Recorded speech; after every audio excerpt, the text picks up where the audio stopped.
저번 시즌에는 저희가 만약에 지면 팀에 대한 서로의 신뢰가 없었습니다. 하지만 지금은 저희 팀원들끼리 신뢰가 있기 때문에 약간 저희가 지더라도 위축되지 않고 곧바로 다음 주 경기를 포커스를 하는 게 좀 다른 것 같습니다. The standings are really close right now. These wins, these losses mean so much. Last time we played Dignitas, we ended up losing. What an amazing finish. Heartbreaker for Team Liquid through and through. We had 2 close games versus Dignitas and TSM, and we're still 5th in the standings. Close games don't matter if you don't win. 이제 경기가 반까지 왔으니까 이제부터 지면 좀 플레이오프 올라가기도 좀 힘들 수도 있고. 여기서 꼭 이거야 저희가 도약할 수 있는 디그니타스를 떨어뜨리고 저희가 올라갈 수 있는 기회이기도 하고. Just need to end up with a W. This time, we're not going to make the same mistakes.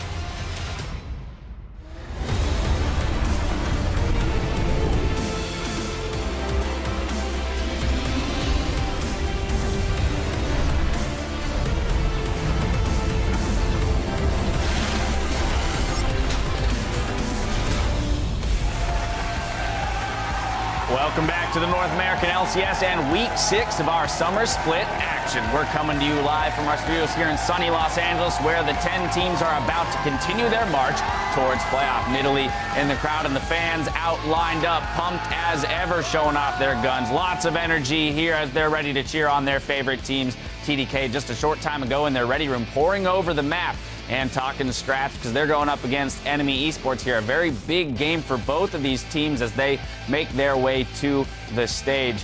Really crazy games across the board today. Hello, everyone. I'm James Dash Patterson alongside Aiden's Irene Moon and Sam Kobe Hartman Kensler. How are we doing today, gentlemen?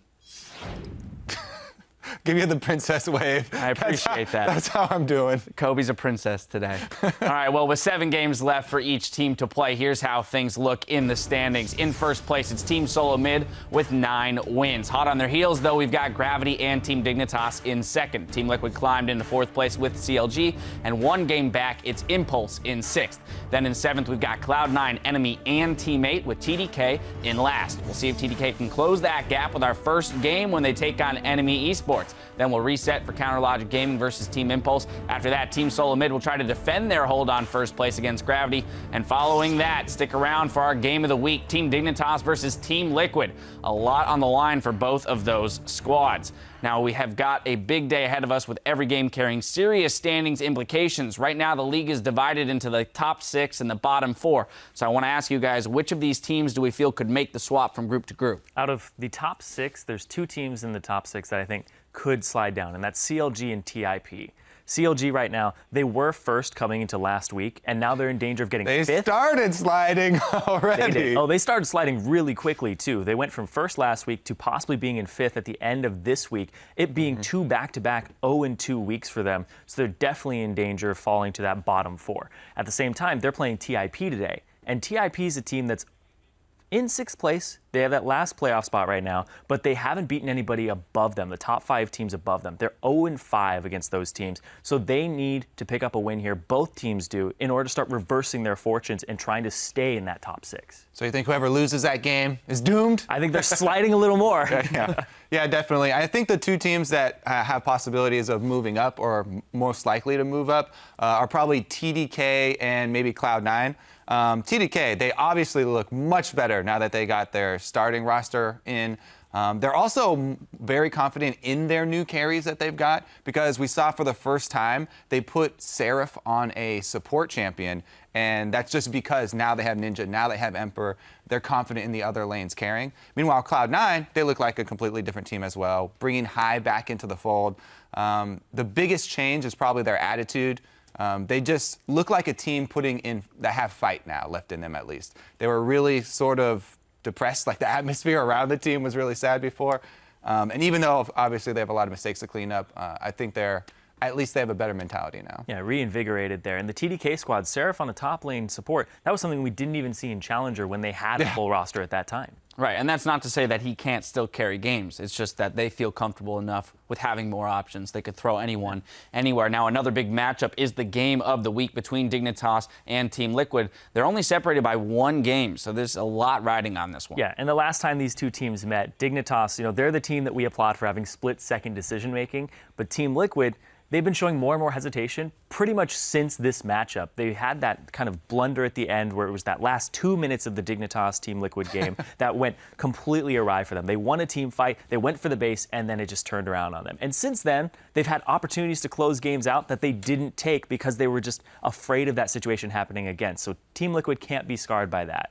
Yeah, I think the other thing is that Team Liquid, over the last couple of games, last couple of weeks, they've really fallen into a pattern of the types of teams that they're using, and they keep going to these AoE speed comps where they've got a lot of speed, they've got a lot of stacking CC, and they just try and 5-on-5 you.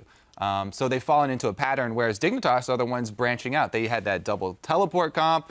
They also had Gamsu on Jarvan, full AD Jarvan, top lane carry comp. So I think they're bringing a little bit more versatility right now. Now, one of the key figures in our game of the week is Liquid's mid laner, Fenix. For a long time, we've heard from the pros, Fenix is great in scrims. Well, this split, Fenix is just great.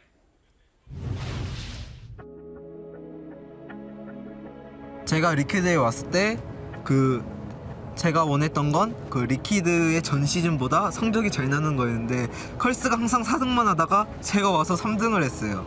그래서 그게 너무 기뻤죠. Team Liquid breaks the curse and they will take third place. 그리고 미드 라인을 하면서 약간 최고의 선수가 되겠다. 미드 라인의 포지션에서. 근데 약간 지금은 한 3위 안에는 드는 것 같아요.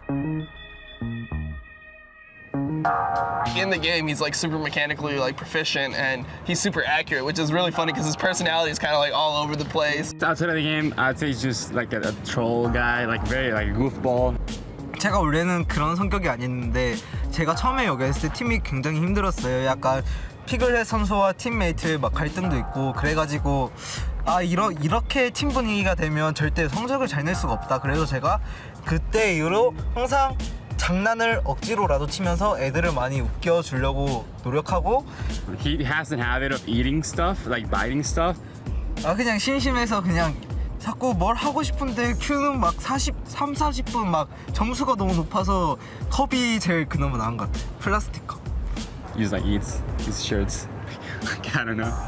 One time there was this shirt that we all got from a sponsor on my desk, and I was wondering if it was mine or not. Then I just, okay, surely enough, there's a hole in there. Okay, Fenix, this is yours.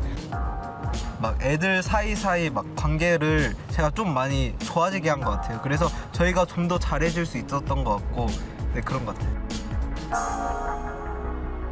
Fenix is a risk taker sometimes, and he likes to go for really calculated plays. The one before Azir Quadro was pretty disgusting. I don't think like LCS has seen something like that this season. We actually dove their bot lane turret and we gave up a couple kills. So I was kind of worried about the outcome of the game because we gave up a pretty big lead there. 내가 그냥 타워 찍고 내가 여기서 리콜하면 저기 나한테 들어올 것 같아서 그냥 리콜 모션을 했는데 저기 알아서 바드가 매지컬 슈얼디로 그냥 길을 뚫고 오는데 제가 그때 I'm gonna make play here 이렇게 딱 말하고 Make play now here. Okay.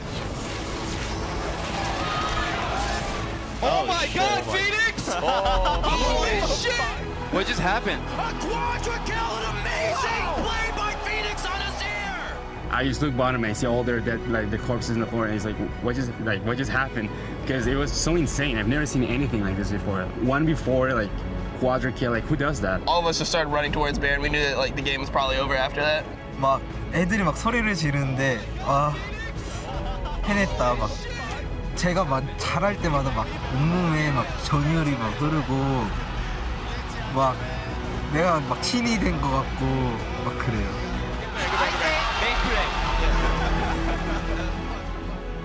막 제가 막 정말 1등을 하고 싶지만 그건 엄청 힘든 것 같고 그래도 좀 더 잘해지려면 항상 남들보다 잠을 덜 적게 자고 생각을 더 많이 하고 연습을 더 많이 해야 될 것 같아요. 제가 만약에 미드에서 좀 더 잘하고 싶으면.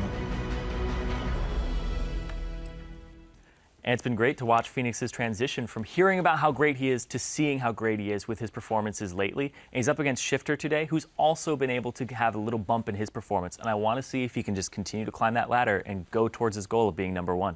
Also wonderful, too, to see how the team dynamic has changed. Just in that video, you see how their attitudes towards each other have improved greatly. And I believe that probably plays a pretty large part in his ability to perform on the LCS stage. Well, that's going to do it for us here at the desk. We're going to pass it off to our casters to get us into game one.